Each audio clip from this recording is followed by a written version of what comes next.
What would you do if the person you never stopped loving was about to disappear from your life forever, and the only thing standing between you and the truth was your own fear?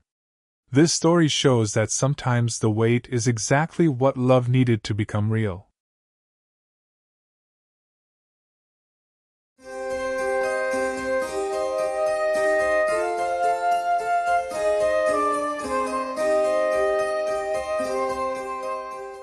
Elena Vasquez signed the last box with a black marker and set it by the door of her Chicago apartment without looking back. It was March 2019, and the wind outside was cutting through the gap under the door like a warning. She had 12 hours before the moving truck arrived, 14 before her flight to Lisbon, and exactly 0 reasons left to stay, or so she had spent 3 years convincing herself. She almost didn't hear the knock. When she opened the door, Daniel Mercer was standing in the hallway with his coat still on and snow melting in his dark hair, holding a manila envelope like it weighed more than it should.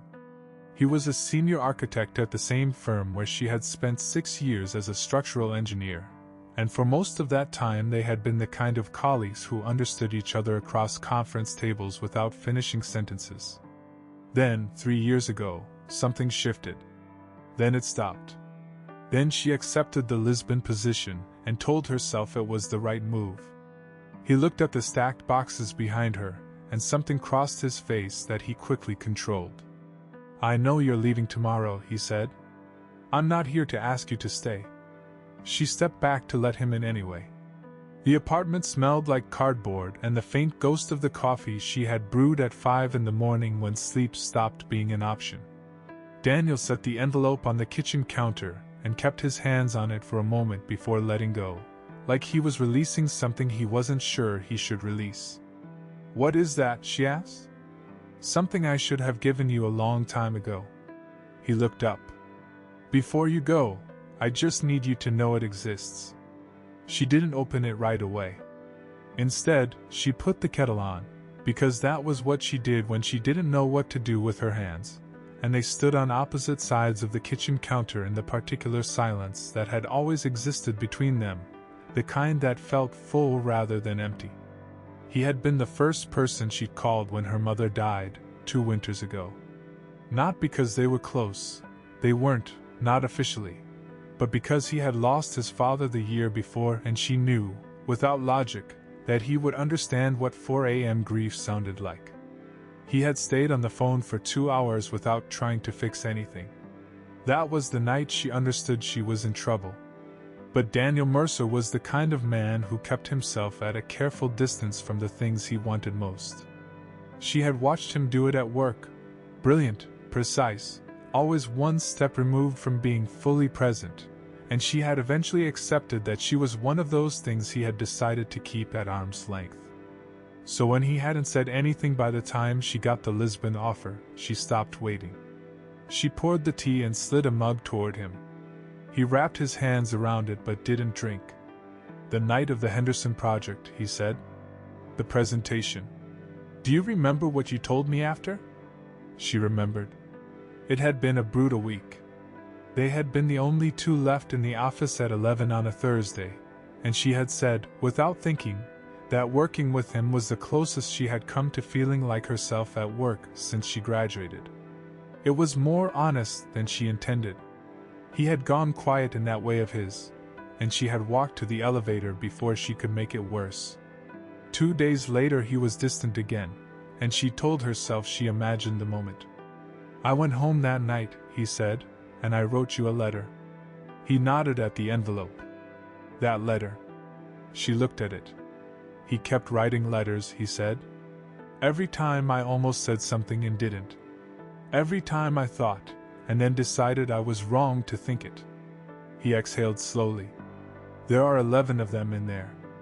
I never sent any of them because I convinced myself you deserved better than someone still figuring out how to be in a room with his own feelings." Elena set down her mug.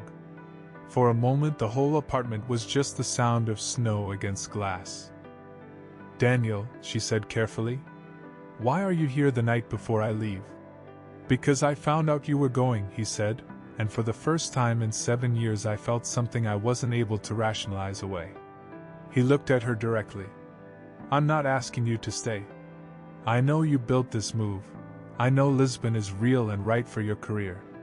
I needed you to know that every time I pulled back, it wasn't because you didn't matter. It was because you mattered too much, and I didn't trust myself not to ruin it. She opened the envelope. The letters were handwritten, each one dated. She didn't read them all. She read the first one, from the week after the Henderson project, and had to put it down.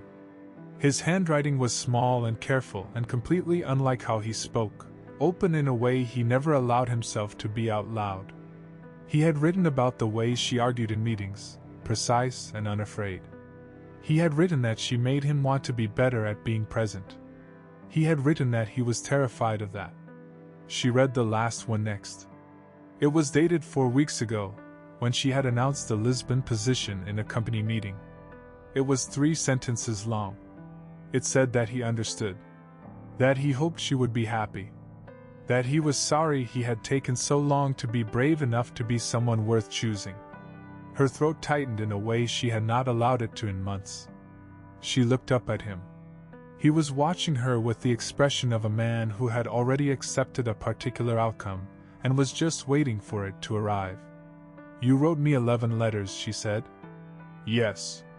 And you brought them to me the night before my flight. I know, he said. I know how that looks. It looks like fear, she said. It looks like you needed the deadline to make it safe. Because if I leave anyway, you never have to find out what would have happened. He was quiet for a long moment. Then, quietly, he said, you might be right. She folded the last letter back into the envelope. Her heart was doing something inconvenient, and she needed a minute. Here was the thing about Elena Vasquez that she had never told anyone. She had left every city she'd ever loved before it could leave her first. Sao Paulo, Barcelona, New York.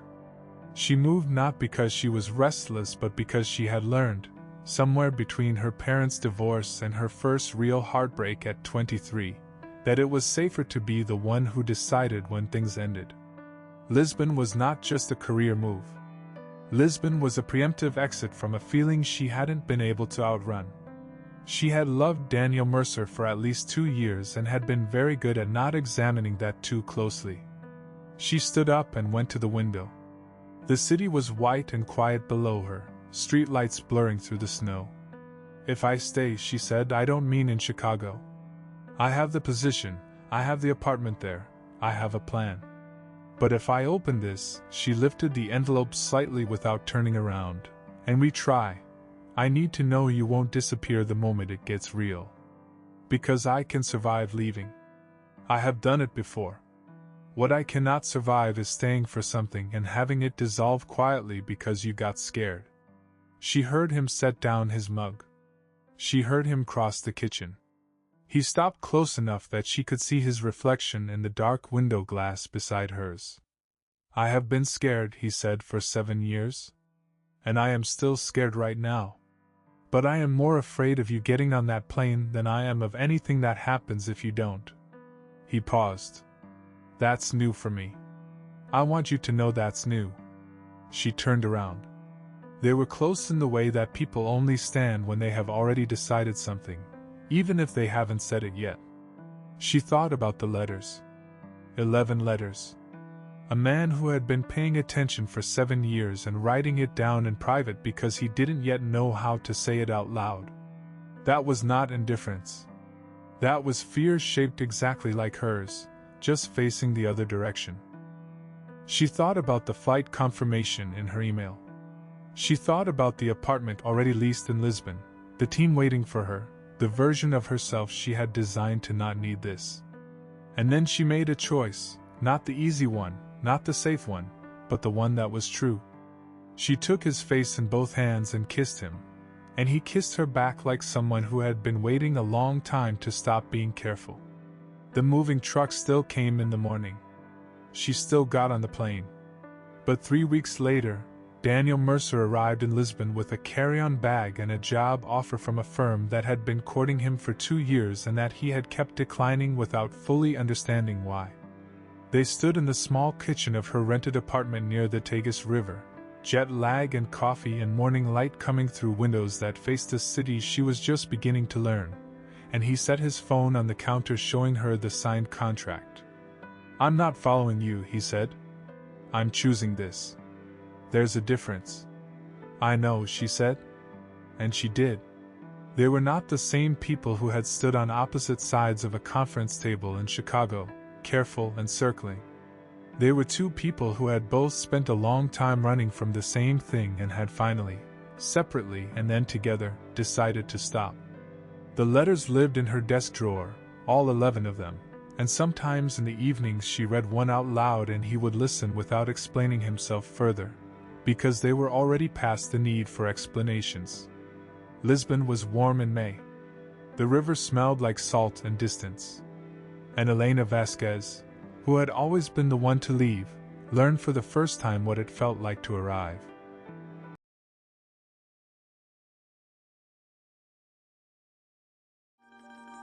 Did you enjoy today's story? Stay with me for just a moment. Let me know in the comments, which city are you watching from? Did this message touch you? And if you have ideas for future stories, feel free to share them. Your suggestion could become our next video. Leave a like if this message meant something to you. Subscribe so you don't miss the next videos. If you think someone else would appreciate this message, please share it. And if you'd like to support the channel, take a look at the links in the description. Some are affiliate links, which help us at no extra cost to you. Thank you for being here. See you in the next video.